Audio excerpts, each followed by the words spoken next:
Mas eu fiz um outro, viu? Ah, você não me pôs não, né? Não adicionou ninguém. Bonitão. Graças. Aquele lá Ela também não sigo mais, né? Seguir mesmo. Seguiu. Não, mas esse eu tenho só de filosofia, só para o mês de aula. Tá certo, tô brincando. Pronto aí, pessoal? Se silêncio virar para frente, prestar atenção aqui, para que juntos possamos fazer a correção das questões aí do simulado do teste. Questão número 1. Analise as colunas abaixo, onde constam os nomes de alguns filósofos do iluminismo de um lado e suas obras de outro. Indique a alternativa correlaciona corretamente as duas colunas. O que é? Letra E. O Montesquieu escreveu O Espírito das Leis, o Jean-Jacques Rousseau escreveu O Contrato Social, o Voltaire escreveu As Cartas Inglesas e o Diderot e D'Alembert foram os organizadores da enciclopédia. Questão número 2. Do período do Iluminismo, um período da história da filosofia, e foi um movimento cultural da modernidade que dizia que a luz que deve guiar a humanidade é a luz da razão. E dentre os filósofos do iluminismo no século XVIII tinha um Montesquieu que defendia o quê? Montesquieu, o famoso por ser o primeiro filósofo moderno a defender a divisão dos três poderes em executivo, legislativo e judiciário. Aqui ele era contra o absolutismo. No absolutismo, todos os poderes estavam concentrados nas mãos dos reis. O poder absolutista. Né?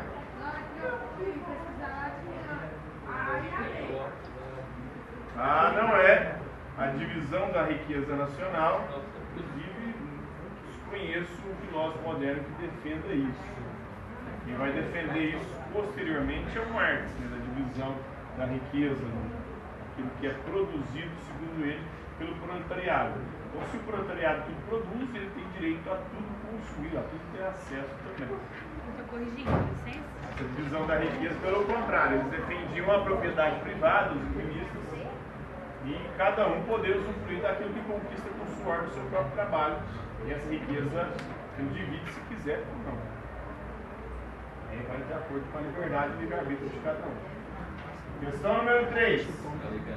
Com sua operação filosófica denominada dúvida metódica, ou seja, o Descartes, ele usa a dúvida como método, como caminho para se chegar a um conhecimento certo, seguro e verdadeiro. E aí ele acabou instituindo um paradigma filosófico que foi identificado como racionalismo. Ou seja, para ele nós conhecemos graças a razão. O racionalismo é uma escola filosófica, diz que nós conhecemos graças a razão. Em oposição ao racionalismo cartesiano, alguns filósofos britânicos desenvolveram a filosofia empirista, o empirismo, que consistia em quê? O empirismo é uma escola filosófica que diz que nós conhecemos graças à experiência sensível, ou seja, graças aos sentidos, visão, audição, tato, paladar e olfato. Então, o principal para o conhecimento dos dados da realidade sensível, aquilo que a gente conhece através dos sentidos, isto é, os dados empíricos, materiais.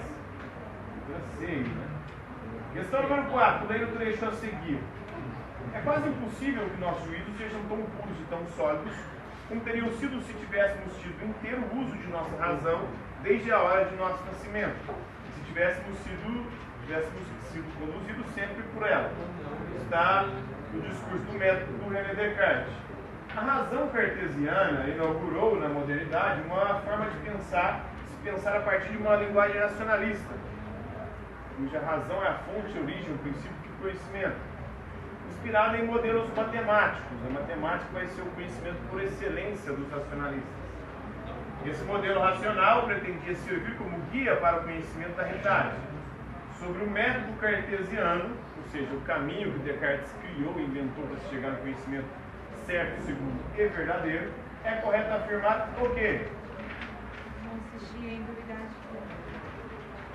A dúvida metódica é duvidar de tudo. Segundo Descartes, nós devemos duvidar de tudo. Ele chega ao absurdo. Ele duvida de tudo que ele aprendeu na escola, de tudo que ele percebia com os sentidos, que os sentidos os enganam. Ele chegou a duvidar até da própria existência. Será que eu existo mesmo? Quem garante que eu existo? Isso que não é uma ilusão, não é um sonho, não é um Deus ou um demônio fazer eu acreditar que isso aqui é real. Aí, eu posso duvidar de tudo, mas tem uma coisa que não tem como eu duvidar. Duvidando, eu estou pensando. Penso, logo existo. Né? Então, consistir em duvidar de tudo e a partir da dúvida reconduzir o pensamento à possibilidade da realidade. Processo que se sintetiza na frase penso, logo existe. A única coisa que garante que eu existo é o meu pensamento. E a única coisa que eu posso ter certeza é o meu pensamento. Eu não sei se existe um mundo fora do meu pensamento. Eu sei que o meu pensamento existe. Por isso a filosofia dele também é chamada de idealista. Eu só posso ter garantia que as minhas ideias existem. Agora eu não sei se vocês existem fora da minha mente, do meu pensamento. Vocês podem ser somente ideias do meu pensamento. Ah, não. Mas é muito doido mesmo. Invenção da minha cabeça. É verdade. Mas enquanto vocês existem aqui, vocês existem no meu pensamento. Agora, se vocês existem fora do meu pensamento, não tem como eu saber. Pelo menos para Descartes. Mexendo dentro do seu pensamento, tá mesmo? Pois é. Todos vocês podem então passar de ideias na minha mente. Eu inventei vocês, o meu cérebro inventou vocês. Questão número 5. O homem nasce livre, por toda parte encontra-se a ferros. O homem nasce bom, a sociedade o corrompe. O homem nasce livre, a sociedade o escraviza, vai dizer o Rousseau. Né? O que se crê senhor dos demais não deixa de ser mais escravo do que eles. A ordem social é um direito sagrado que serve de base a todos os outros direitos. Tal direito, no entanto, não se origina na natureza. Não é um direito natural, mas funda-se, portanto, em convenções. Aí ele vai divergir dos justnaturalistas, daqueles que diziam que existe um direito natural, um direito da natureza. Para Rousseau, todo direito é uma convenção. Ou seja, os homens chegaram a um acordo e falaram, não, esse direito aqui é estabelecido. Para outros filósofos, eles diziam que não. Desde o momento que a gente nasce, já tem alguns direitos que a gente tem. Esses direitos foram dados por Deus ou pela própria natureza. Então ele vai divergir. Por exemplo? O direito à vida. Segundo alguns justnaturalistas que defendem o direito natural, todo mundo que nasce tem o direito de viver. É um direito natural, dado por Deus. Ou pela natureza. A natureza te deu o direito de viver. Depende de quem vai abordar isso, né? Se for um teólogo, ele vai dizer que esse direito foi dado a você por Deus. Se for um filósofo naturalista, ele vai dizer que foi a natureza que te deu esse direito, pois foi ela que te fez nascer. Já para os que defendem o direito positivo, eles vão dizer que não existe direito natural. Nem dado por Deus, nem pela natureza. Todo direito é convenção. Os homens se reuniram e falaram, não, vamos estabelecer esses direitos aqui, que são direitos que todo mundo deve ter. Todo mundo que está aqui, vamos acordar o seguinte, nós, a partir do momento que estamos vivendo agora em sociedade, esse direito aqui vai valer na nossa sociedade. Então, que em outras sociedades não tem direito à vida. Existe. Aí vai depender da convenção. De um certo ser não existe. O direito à liberdade, alguns dizem que é um direito natural. É tipo uma tribo indígena quando nasce. É. Pode ter Sim. não tem direito à vida, é uma convenção livre. Não só indígena, também, se for entre os esquimós, lá eles tinham uma quantidade pré-estabelecida de mulheres que podiam ter. Então, se nascesse muitas meninas, eles matavam. Porque menina não era muito bom para eles, era bom só para procriar. Eles precisavam caçar e viver naquele mundo inóspito, as mulheres não eram muito boas nisso. Então, eles tinham poucos exemplares femininos.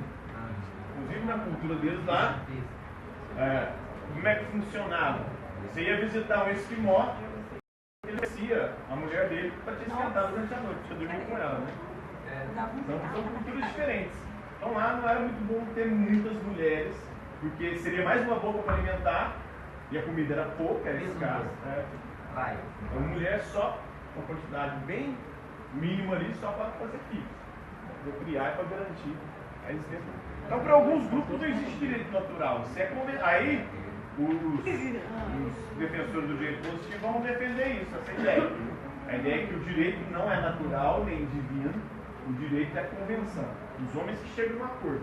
Em cada sociedade tem direitos diferentes. Nossa, mas é complicado a gente entender, né? Porque se for pela teologia, nossa, é muito difícil. Você nunca sabe. E qual Deus também, né? Se for para a teologia. É muito Até aí você entra na contradição, né? Porque em algumas religiões, no Islã, tem uma legislação diferente da religião cristã ocidental. Nossa, é muita coisa. Por exemplo, no Islã tem algumas práticas que são proibidas aqui na nossa cultura. O negro pegou o pão lá e eles cortam a mão do rapaz. O cara pode ter não sei quantas mulheres. Mas o homem pode ter várias mulheres. Se bem que no cristianismo também no começo podia. Na Bíblia tem lá Paulo dizendo o seguinte, né? Que o bispo, episcopos, ou seja, o ancião, aquele que tem só uma só mulher. Ou seja, quem não fosse bispo podia ter mais de uma mulher. E a monogamia foi instituída no Ocidente na Idade Média. E mais como um contrato. Muito mais por conta de herança. Assim como a igreja proibiu os padres de casar, ela também instituiu a monogamia. Os padres foram proibidos de casar para a igreja não perder suas terras, na hora de partilha do bem com os filhos, dos filhos dos padres. E as famílias também para não, para estipular quem vai ter direito de herança se o pai morrer. Quem vai ter direito à herança? Porque o senhor feudal tinha muitas terras, então quando ele morrer vai ficar com quem? Um filho de qual esposa? Só o de uma. Ele podia ter várias mulheres, mas só uma era oficial. Aquela que estabeleceu o contrato ali. Então, para ela e para os filhos dela, estava garantida a herança. Os outros filhos eram os bastardos, que não tinham direito à herança. Então, cada cultura, cada tempo, por isso os defensores do direito positivo eles vão dizer que é convenção. Não é natural nem divino. São os homens que estabelecem isso, as convenções humanas. Então ele aproxima-se do pensamento humanista ao conceber a ordem social como um direito sagrado que deve garantir a liberdade e a autonomia dos homens. Questão número 6. A maneira pela qual adquirimos qualquer conhecimento constitui suficiente prova de que não é inato, ou seja, nós não nascemos com nenhum conhecimento, com nenhuma ideia, segundo John Locke, porque ele é empirista. Os racionalistas eram inatistas, ou seja, algumas ideias nós já nascemos com elas. Por exemplo, Descartes dizia que nós já nascemos com a ideia de Deus. Por que ele disse que nós nascemos com essa ideia? De onde nós tiramos a ideia de Deus? Os empiristas diziam, né? Mas alguém te ensinou e falou sobre Deus, senão você nunca saberia o que é Deus. Aí o Descartes fala, mas peraí, e os primeiros seres humanos, quem falou para eles sobre Deus? Então eles tiraram essa ideia da onde? Essa ideia já estava na nossa mente desde o nascimento. Foi o próprio Deus quem colocou na nossa mente para depois nós pudéssemos procurá-lo, vai dizer o Descartes. Então a ideia de Deus é inata, a ideia de infinito é inata, porque ninguém nunca viu o infinito, ninguém nunca viu Deus, ninguém nunca viu a perfeição. Todas essas ideias são inatas. Tudo aquilo que a gente nunca percebeu com os sentidos, só pode ter nascido da gente, vai dizer o Descartes. Mas para os empiristas não existe. O homem quando nasce numa folha de papel, o empirismo, corrente filosófica da qual Locke fazia parte, afirma que o conhecimento não é inato, pois sua aquisição deriva da experiência, dos sentidos. Questão número 7, leia o texto a seguir. As ideias produzem as imagens de si mesmas em novas ideias, mas como se supõe que as primeiras ideias derivam de impressões, continua ainda a ser verdade que todas as nossas ideias simples procedem imediata ou imediatamente das impressões que lhes correspondem. Está na obra Tratada da Natureza Humana, do David Hume. Com base no texto nos conhecimentos sobre a questão da sensibilidade, ou seja, dos sentidos, da razão e da verdade em David Hume, considera as afirmativas a seguir. Assinale a alternativa correta. Somente 1 e 4 estão corretas, né? Para Hume, toda ideia vem antes de uma impressão. É impossível você ter uma ideia de algo que você nunca teve a impressão. E um exemplo muito claro disso é o Aleijadinho, um dos maiores artistas da história do nosso país. Uma vez pediram para ele fazer um leão, o leão da tribo de Judá. Ele fazia muita escultura com temas religiosos, porque ele era do barroco. explorava muito a questão religiosa, e fazia o leão da tribo de Judá, que era uma imagem que representava Jesus. Ele seria o leão da tribo de Judá, que veio para salvar Israel. E aí o leão, a gente não viu um leão sem nunca ter visto um leão. Tentaram falar para ele mais ou menos como é que era um leão. Ele fez um leão parecendo um macaco. Uma vez falaram para ele que era um mico-leão dourado. Está vendo aquele macaquinho? Ele parece com ele. Ele fez mais ou menos parecido com aquilo. Então não tem como você ter uma ideia de algo que você nunca viu, nunca teve a impressão do sentido. Nunca viu, nunca ouviu, nunca sentiu o cheiro, o sabor.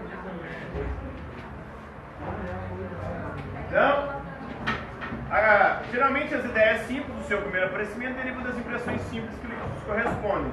E assim como as ideias são imagens das impressões, é também possível formar ideias secundárias que são imagens das ideias primárias. Questão número 8. Constituída de 35 volumes, contou com um trabalho de 130 colaboradores.